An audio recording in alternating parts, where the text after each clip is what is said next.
Olá, tudo bem? Eu sou o Eduardo, sejam bem-vindos a mais um vídeo do canal do Professor Estrada. Nós temos vídeos diários, exceto às quartas-feiras, sendo que às terças-feiras nós temos uma live para tirar dúvidas em matemática. Portanto, se você não quer perder todos esses benefícios que nosso canal lhe oferece, inscreva-se, clique no sininho para não perder as novidades, compartilhe e curta os vídeos para ajudar a divulgação do nosso projeto. Pessoal, estamos aí hoje com a nossa aula 119 do nosso curso de Matemática Básica. E hoje nós vamos começar a ver a função do segundo grau, tá ok? Então, até a aula passada nós vínhamos vendo aí a função do primeiro grau, estudo do sinal, mudamos um pouco o assunto e começamos a trabalhar um pouco de inequação, né? Trabalhamos tanto sistemas de inequações quanto inequação produto e inequação quociente. Hoje nós vamos começar aí a estudar a função do segundo grau. Bom, então para começar, pessoal, nós vamos definir a função do segundo grau e procurar analisar aqui como é que é o gráfico de uma função do segundo grau. Bom, pessoal, aqui nós temos aqui então a definição de uma função do segundo grau. É o seguinte, é uma função da forma ax² mais bx mais c. Os valores de a, b e c são os chamados coeficientes. Nós vamos entender que esses coeficientes estão dentro dos números reais. E o nosso primeiro coeficiente, o coeficiente de x², né? É a diferente de zero. Nós também chamamos a função do segundo grau, pessoal, de função quadrática, tá ok? Da mesma forma que nós comentamos com a função do primeiro grau, que não é tão correto nós falarmos função do primeiro grau, porque a função, a rigor, ela não tem grau, quer dizer, seria função representada por uma expressão do segundo grau, e no caso a função do primeiro grau, função representada por um polinômio, né, do primeiro grau. Mas enfim, a forma mais padrão aí, né, que nós podemos chamar, assim como no caso da função do primeiro grau, o mais correto é chamarmos função afim, né? Ou função linear afim. No caso da função do segundo grau, função quadrática, tá ok? Pois ele tem esse termo aqui ao quadrado. Mas por abuso de linguagem aí, pessoal, a gente acaba usando aí o termo função do segundo grau mesmo, tá bom? Então veja, nós temos aqui então a função do segundo grau. E o que caracteriza a função do segundo grau é que aparece a nossa incógnita ao quadrado, a nossa incógnita a primeira potência e o termo independente aqui, tá ok? Bom, estou supondo aqui o domínio e o contradomínio reais, tá?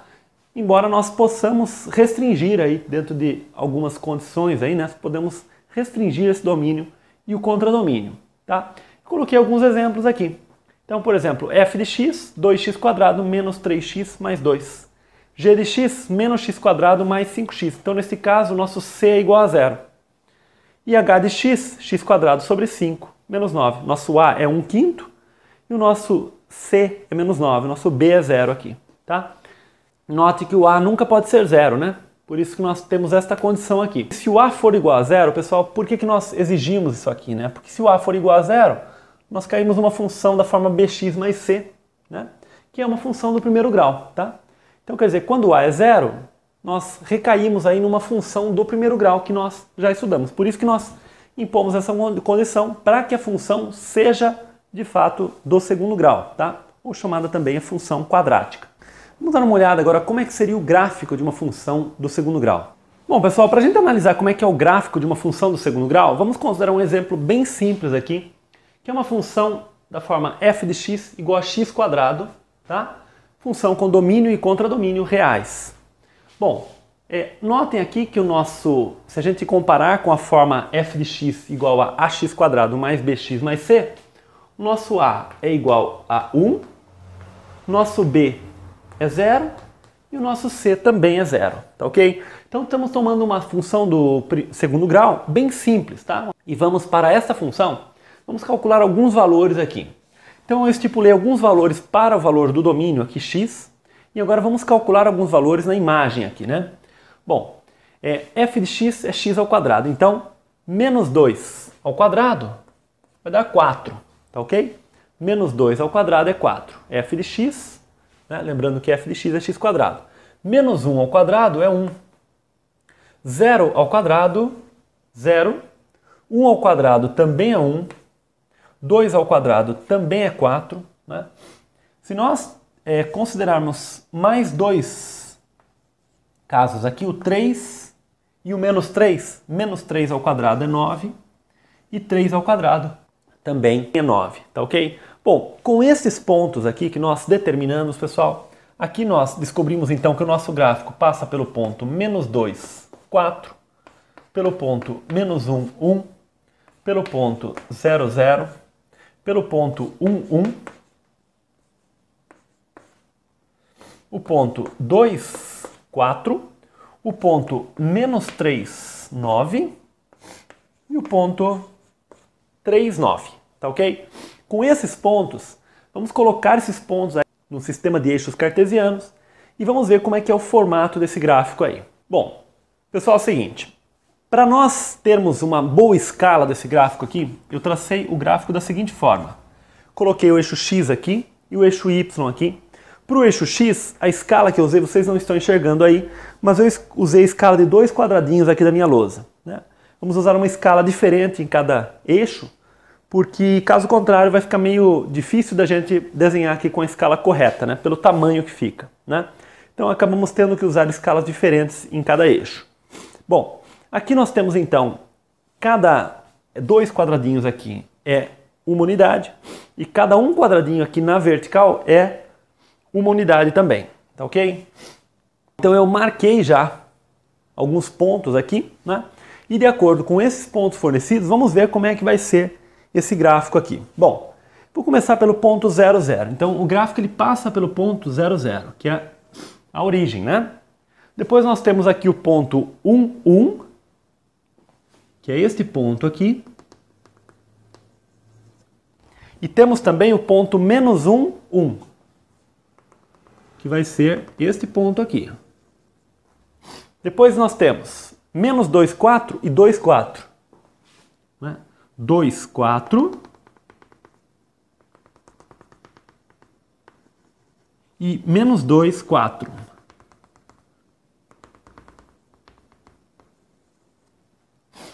E por fim aqui nós temos o 3, 9 e o -3, 9.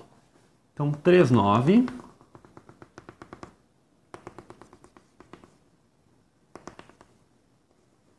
Aqui.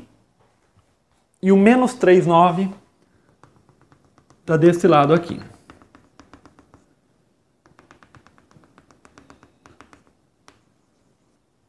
Bom, é claro, pessoal, como no caso da função do primeiro grau, para nós sabermos exatamente como é que é o gráfico, nós temos que traçar mais pontos, ok?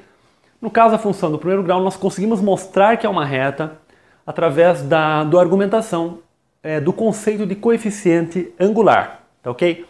Agora, para mostrar exatamente como é que é o formato do gráfico de uma função do segundo grau, é um pouquinho mais difícil, tá? Mas enfim, nós vamos fazer desta forma aqui. Bom, então nós temos alguns pontos. Então o gráfico, pessoal, vocês percebem que ele tem que passar por esse ponto aqui, não é?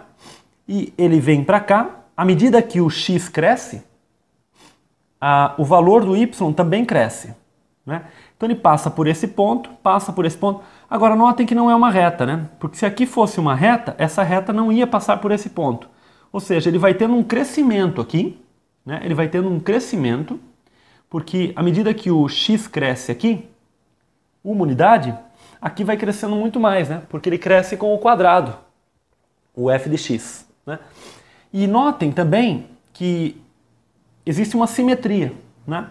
O gráfico que existe à direita aqui é exatamente a mesma coisa, né? O mesmo formato do gráfico que existe à esquerda, ou seja, é como se fosse um espelho, né? Este eixo aqui, como se fosse um espelho. Então, o nosso formato, a princípio, né? Nós teríamos que traçar mais pontos, mas nós podemos conjecturar, ou seja, nós podemos lançar a hipótese aí de que o gráfico ele tem esta forma, mais ou menos. Tá ok? Esta forma aqui seria a forma do nosso gráfico, né? E a esquerda aqui também. Quer dizer, seria simétrico, né? Seria essa simetria. E de fato, pessoal, o estudo aí comprova que o gráfico tem esse formato mesmo, tá? E o formato deste gráfico aqui, pessoal, este formato aqui se chama parábola, tá ok? Esta curva, ela se chama parábola. Em aulas seguintes nós vamos estudar aí o que é exatamente uma parábola, tá? mas é uma curva. Em aulas futuras nós vamos estudar melhor. No momento, pessoal, nós não temos matemática suficiente ainda para nós mostrarmos para vocês o porquê que o gráfico tem esse formato aqui, tá ok? Mas à medida que o curso for avançando, em particular quando nós estudarmos geometria analítica, nós vamos voltar a esse tema, nós vamos revisitar esse tema, e então nós vamos conseguir argumentar melhor por que que o gráfico de uma função do segundo grau tem esta forma aqui. Mas eu espero que simplesmente mostrando, calculando alguns pontos para vocês, né, já seja possível aí vocês pelo menos se convencerem, né, de que o gráfico tem esta forma aqui. Espero apenas isso, porque nesse momento é o que a gente pode fornecer, tá ok? Bom, dado esse exemplo bastante simples aqui, o que vai acontecer será se nossa função aqui não for tão simples assim, né? O que será que vai acontecer? É o seguinte, depois de apresentar esse exemplo bastante simples aí de uma função do segundo grau em que o b e o c eram iguais a zero, né? Um exemplo bastante simples, nós temos que pensar o seguinte: quando nós pegamos aí uma função geral, né, mais geral do segundo grau, em que o b e o c não necessariamente são iguais a zero, esta parábola eventualmente ela vai cortar o eixo x, né? Ela vai cortar o eixo x em 2 pontos ou em um ponto só, enfim, ela não vai ter exatamente sempre aquela forma que ela tangencia o gráfico na origem, tá ok? E nós temos aqui alguns fatos que nós vamos estudar aí sobre a função do segundo grau, tá bom? Sobre o gráfico. Bom, então aqui está a definição, uma função do segundo grau com a diferente de zero. Bom, o primeiro ponto aqui é a concavidade. Então vamos aceitar que o formato, então, de uma função do segundo grau, né, do gráfico de uma função do segundo grau, é uma parábola, tá ok? Como eu falei para vocês, futuramente nós vamos ter ferramentas para justificar melhor o porquê de que é uma parábola esse gráfico, tá ok? Por enquanto, infelizmente, vamos ter que aceitar esse fato aí. A concavidade é o seguinte: quando o nosso A, que é diferente de zero, quando ele é positivo, então a nossa parábola é côncava para cima, tá ok? Então a concavidade aqui é para cima. E quando o nosso A é negativo, a concavidade é para baixo. Ok? Bom, segundo ponto, intersecção com o eixo X. A intersecção com o eixo X é o seguinte: podem ter 3 intersecções diferentes. Pode intersectar em 2 pontos, em um ponto só, ou não ter intersecção. Ela pode estar totalmente acima, né, ou totalmente abaixo do eixo X. O que vai dar intersecção com o eixo x? Nós vamos igualar o f de x a zero, que é a nossa equaçãozinha, ax² mais bx mais c igual a zero. Ora, quando o nosso y é zero, né, eu nem desenhei aqui o eixo y, mas quando o nosso y é zero, nós calculamos exatamente as intersecções com o eixo x. Então, nós temos que resolver essa equação, seja por Bhaskara ou outros métodos, né, que nós estudamos aí, né, se ela for uma equação mais simples, podemos pensar primeiro na soma e no produto, né? E através desta resolução aqui nós vamos encontrar 2 raízes. Existem 3 situações que nós vimos aí quando nós estudamos equação do segundo grau. Aliás, eu indicaria para vocês aí estudarem a nossa playlist de equação do segundo grau. Quando o nosso delta é positivo, nós temos 2 raízes distintas, x1 diferente de x2. Quando o nosso delta é igual a zero, nós temos x1 igual a x2. E quando o nosso delta é negativo, nós temos x1 e x2 não são raízes reais. Serão distintas também, tá ok? Porém, não serão reais. Então eu vou considerar aqui apenas raízes reais. Para efeito de gráfico, pessoal, o que vai contar são as raízes reais. Se elas não forem reais, então este caso aqui, né, vai ser justamente esse caso em que a parábola não intersecta o eixo, tá? Quando possui 2 raízes distintas, existe a intersecção em 2 pontos. Neste caso, quando A é menor do que zero, e quando A é maior do que zero, neste caso. E quando o delta é igual a zero, as raízes são iguais, então a intersecção ocorre num único ponto, né? Bom, então nós já sabemos, dentro desta expressão aqui, né, dentro da nossa função, nós já sabemos identificar quando que a concavidade é para cima ou para baixo, sabemos identificar as intersecções com o eixo x. Agora nós temos que estudar mais alguns aspectos da função do segundo grau. nós temos mais algumas informações sobre a parábola aqui, né? Sobre o gráfico de uma função quadrática. São os seguintes. A intersecção com o eixo y também, né? O que é a intersecção com o eixo y? Né? Se nós considerarmos aqui o nosso sistema cartesiano, a intersecção com o eixo y, a intersecção com o eixo x, é quando o y é zero. Nós acabamos de usar esse fato. A intersecção com o eixo y é quando o x é zero. Olha, então é exatamente o f de zero. Mas quando nós calculamos f de zero com essa expressão aqui, nós temos esse termo fica igual a zero, esse termo também fica igual a zero, porque nós multiplicamos por zero aqui também, sobra só o c. Então o termo independente, o c, ele é exatamente a intersecção com o eixo y, tá ok? Bom, e o último elemento que nós precisamos analisar aqui da parábola é o vértice. Como que nós definimos o vértice? O vértice, ele é exatamente o seguinte, quando a concavidade é para cima, ele é este ponto mais baixo aqui, tá ok? Este ponto mínimo aqui. E quando a concavidade é para baixo, então o vértice é esse ponto máximo. Então, neste caso aqui, nós temos um mínimo e aqui nós temos um máximo. Inclusive, vão aparecer problemas aí envolvendo mínimo e máximo, que vão ter a ver exatamente aí com o vértice. Bom, para nós encontrarmos aí o valor do nosso vértice, né? Encontrarmos uma expressão para calcular esse valor, as coordenadas, na verdade, do vértice, a coordenada x e y do nosso vértice, nós vamos fazer o seguinte. Eu estou supondo o a maior do que zero para poder fazer esse gráfico aqui, mas é claro que se o a fosse negativo, então nós teríamos apenas o gráfico ao contrário aqui, né?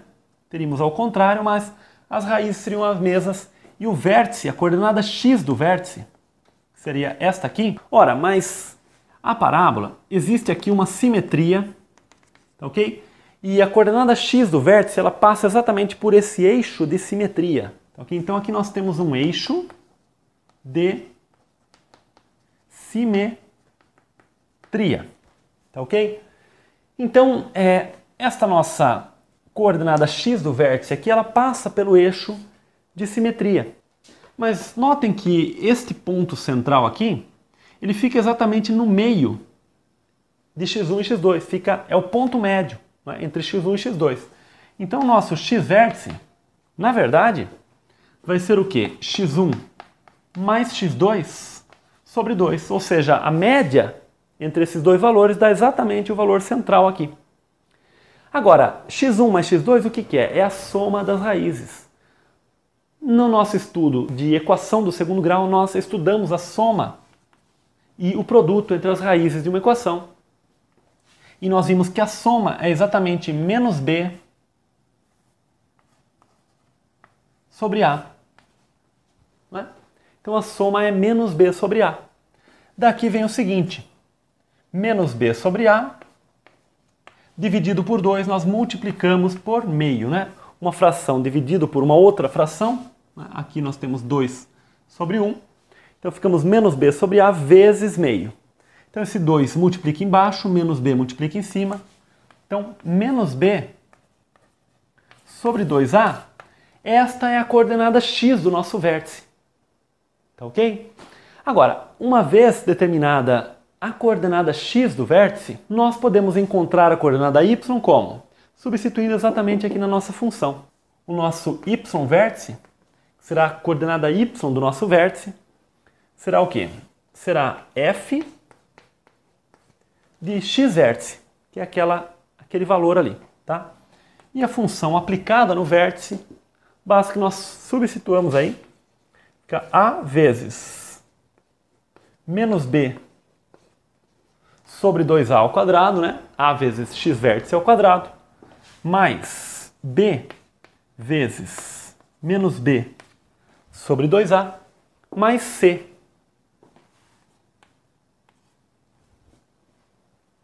Continuando essa conta, nós temos menos b sobre 2a ao quadrado, vai dar o quê? A b quadrado sobre 4a ao quadrado, aqui, né?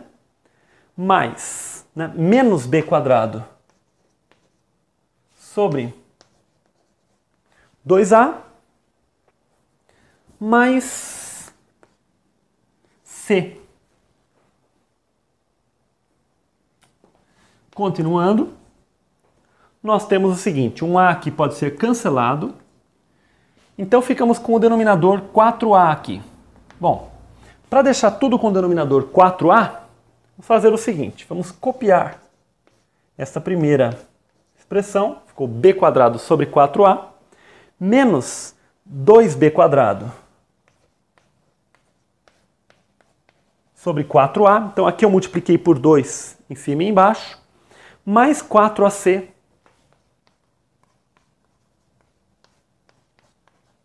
sobre 4a. Bom, eu vou usar esse cantinho aqui para continuar essa conta aí, tá? Bom, como o denominador agora de todos os termos aí está 4a, nós temos b quadrado menos 2b quadrado, já vou escrever direto, menos b quadrado mais 4ac sobre 4a. Menos b quadrado mais 4ac nós podemos escrever menos b quadrado menos 4ac sobre 4a. Agora, b quadrado menos 4ac é o nosso delta, né? É o nosso delta. Então nós temos aqui menos delta sobre 4a, tá ok? Então esta é a coordenada y do vértice. Então, em resumo, nós temos o seguinte aqui.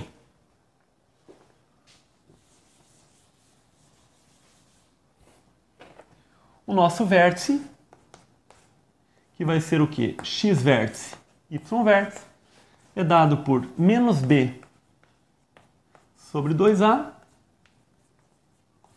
e menos delta sobre 4a. Essas são as coordenadas do nosso vértice. Bom, pessoal, um detalhe que vocês podem se perguntar aqui é o seguinte. E no caso de não haver duas raízes aqui, duas intersecções com o eixo x, ou então de não haver, né? Ou então de haver duas raízes iguais, né? Que ele só toca o eixo, né? O que vai acontecer com o nosso vértice? A formulinha é a mesma, tá, pessoal? Por quê? Veja que se nós temos uma função, uma parábola, né? Que não toca o eixo, se nós subtrairmos um valor aqui, nós fazemos com que este eixo consiga tocar a parábola. Então, nós apenas transladamos aqui para baixo, né? Transladamos isso aqui, e aí fazemos surgir as raízes. Mas note que o valor do nosso x-vértice é o mesmo, né? Apenas houve uma translação aqui, né? E veja que na soma das raízes nós só usamos o b e o a, né? E quando nós somamos aqui, nós mexemos apenas com o c, né? Então, esse tipo de detalhe justifica para a gente que esta formulinha ela é válida também nos casos em que o delta é igual a zero ou que o delta é negativo, tá ok? Bom, é um detalhe teórico, mas importante aí, tá bom, pessoal? Então é isso, tá? Qualquer dúvida, coloca nos comentários. Um grande abraço, até o próximo vídeo, tchau!